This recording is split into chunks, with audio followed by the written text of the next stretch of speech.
negara Uzbekistan mulai eksis setelah merdeka dari Uni Soviet pada tahun 1991. Uzbekistan beribu kota di Tashkent. Kota ini konon sudah berusia 2000 tahun. Uzbekistan berpenduduk lebih dari 23 juta jiwa. Lebih dari 90% penduduknya beragama Islam Sunni yang bermadhab Hanafi. Agama lain yang berkembang di sini adalah Kristen Ortodok, Yahudi, dan sebagian kecil ateis. Negara yang terletak antara Asia Tengah dan Eropa Timur ini memiliki hamparan daratan yang luas berupa padang pasir dan pegunungan. Uzbekistan pernah menjadi bagian dari Kekaisaran Persia kuno sampai akhirnya ditaklukkan Alexander Agung pada abad ke-14.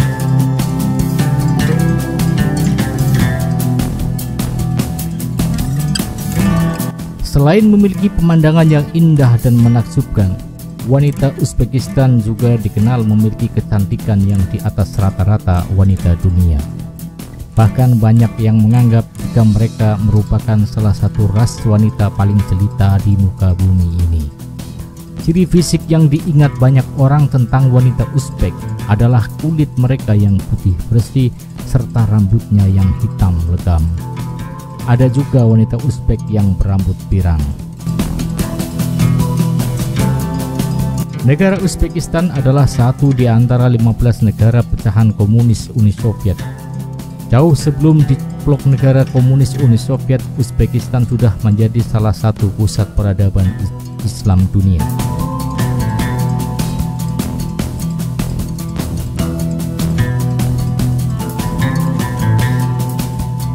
Beberapa kota di Uzbekistan seperti Samarkand, Bukhara, dan Khiva merupakan pusat peradaban Islam yang dikenal sebagai jalur sutra yang menghubungkan Cina dengan Eropa.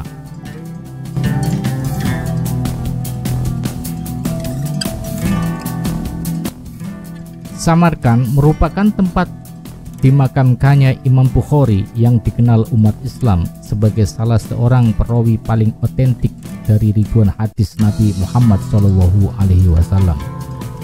Sedang Bukhara adalah tempat kelahiran Imam Naqsabandiyah, guru dan penyebar tarekat Naqsabandiyah yang jutaan pengamalnya kini tersebar di berbagai penjuru dunia termasuk di Indonesia.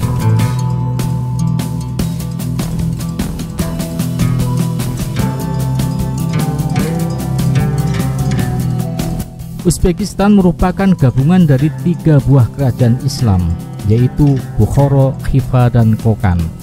Ketika itu agama Islam begitu jaya di daerah ini. Sisa-sisa kejayaan Islam yang masuk ke Uzbekistan sekitar abad ke-8 Masehi ini masih bisa terlihat pada kemegahan arsitektur tempat-tempat ibadah dan kampus pendidikan di negara itu. Yang paling menonjol adalah komplek makam Imam Bukhari. Selain sebuah masjid, di situ juga terdapat sebuah madrasah. Uzbekistan sejak berdirinya Uni Soviet tanggal 27 Oktober 1924 diplok menjadi bagian negara komunis itu.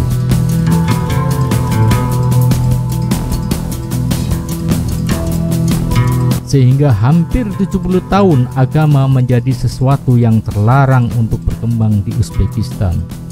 Hingga 1 September 1991, Uni Soviet bubar dan Uzbekistan menjadi negara berdaulat Republik Uzbekistan.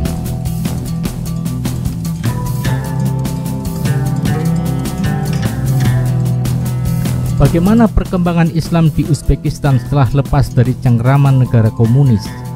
Secara kasat mata, Uzbekistan mengalami euforia kebebasan menjalankan agama, khususnya Islam. Perkembangan agama Islam di Uzbekistan saat itu dapat digambarkan dengan berkembangnya jumlah masjid yang sebelum lepas dari Uni Soviet hanya ada 89 buah masjid. Angka tersebut naik menjadi ribuan dalam setahun setelah Uzbekistan dinyatakan sebagai negara merdeka. Institusi keagamaan yang sebelumnya hanya ada 119 10 tahun merdeka juga berkembang menjadi ribuan jumlahnya.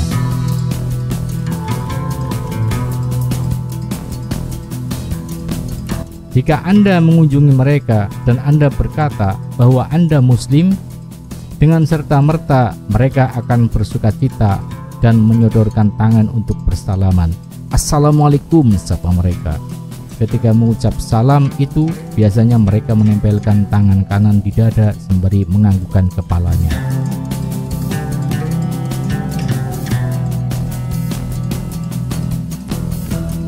Benarkah Islam masih kokoh di sana?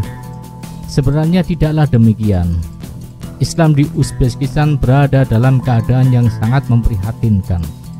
Nyaris tak berbekas kebesaran nama-nama tokoh Islam yang pernah menjadi bagian sejarah Uzbekistan, seperti Imam Bukhari. Di balik simbol-simbol keislaman yang mereka perlihatkan, ternyata mereka tidak menjalankan ibadah ritual sehari-hari, sholat misalnya. Ketika di bulan Ramadan, mereka justru terheran-heran ketika ditanyakan, apakah Anda berpuasa?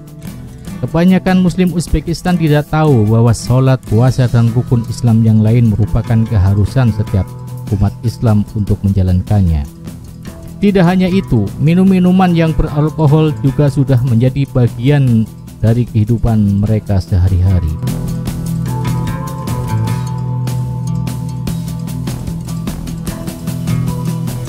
Mereka tidak tahu kalau minuman keras itu terlarang dalam Islam. Yang ironis, mereka tetap melakukan kebiasaan membaca basmalah meskipun yang akan diminumnya adalah minuman haram.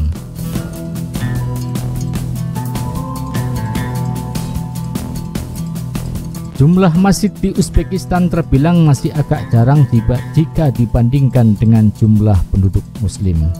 Meski begitu, hanya sedikit orang yang terlihat sholat di sana. Di masjid tertua di Tashkent misalnya, terlihat hanya orang-orang tua yang masih rajin sholat. Demikian pula terlihat di Masjid Imam Bukhari di Samarkand.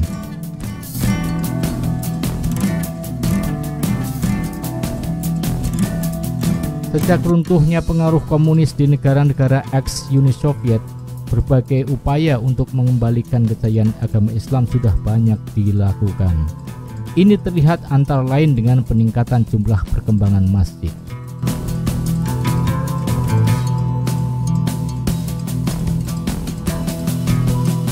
Selain itu, telah diaktifkan pula institusi-institusi pendidikan seperti madrasah-madrasah di seluruh negeri dan pendirian sebuah perguruan tinggi Islam di Tashkent. Tetapi upaya itu tidak menghasilkan perkembangan Islam yang signifikan.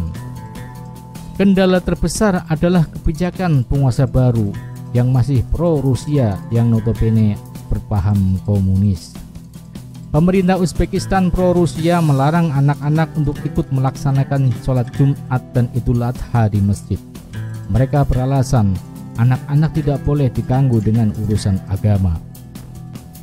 Menurut Abidullah Azimov, seorang pejabat pemerintahan, menyatakan otak anak-anak tidak boleh terganggu dari studi sekolah, termasuk masalah agama. Azimov menambahkan bahwa pemerintah berpikir anak-anak harus hanya belajar apa yang diajarkan di sekolah. Belajar agama hanya boleh dilakukan setelah siswa menyelesaikan studi di sekolah tinggi atau di atas 18 tahun, katanya.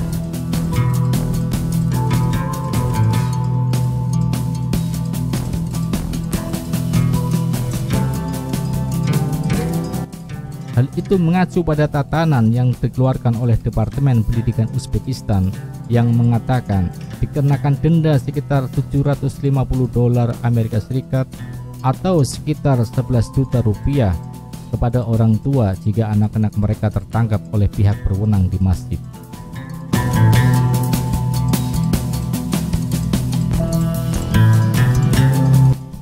Berdasarkan undang-undang yang disahkan pada tahun 1998, pemerintah negara Asia Tengah itu menjatuhkan hukuman penjara singkat dan denda kepada warga yang mengenakan pakaian keagamaan di tempat umum.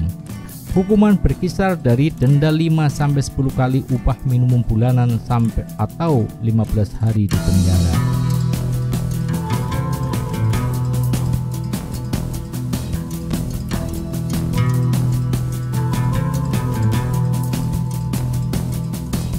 Hukuman itu pernah dijatuhkan pengadilan di wilayah Sitkeria kepada seorang wanita yang didenda $155 Amerika karena mengenakan jilbab di tempat umum. Bahkan pemerintah melarang para pedagang menjual pakaian muslim termasuk jilbab dan cadar. Akibatnya para penjual di beberapa pasar Tashkent terpaksa menjual pakaian muslim secara diam-diam. Larangan itu membuat para penjual pakaian menarik jilbab dan pakaian muslimah lainnya dari etalase toko. Bahkan pemerintah negara penghasil kapas terbesar di dunia itu menyita pakaian dari para pedagang yang kedapatan masih menjual pakaian muslimah. Tekanan terhadap kaum muslimin semakin hebat setelah otoritas Uzbekistan memasang kamera pengintai di 180 masjid di kawasan Namangan.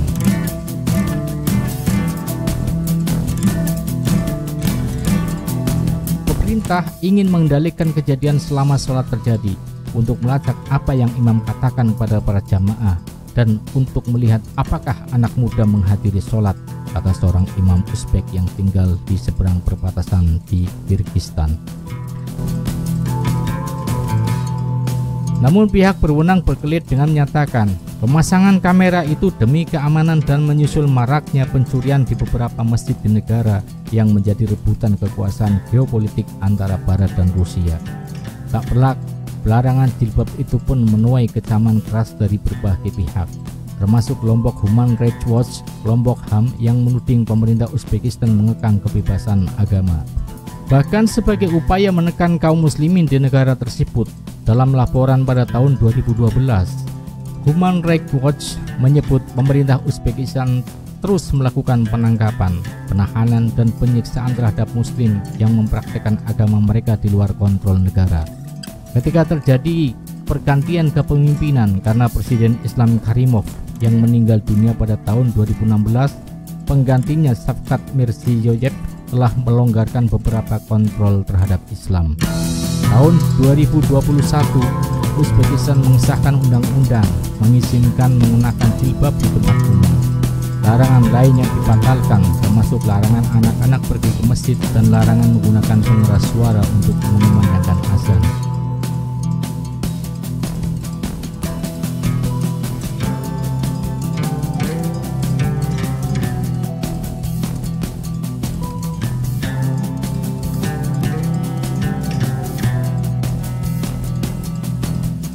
Demikian kisah negeri muslim dengan wanitanya yang konon tas terjelita di atas bumi. Semula menjadi negara maju dengan Islam berdaya, berubah menjadi negara muslim yang menjadikan agama hanya identitas belaka. Semoga Islam bisa berjaya kembali di negara para wanita bidadari dunia itu.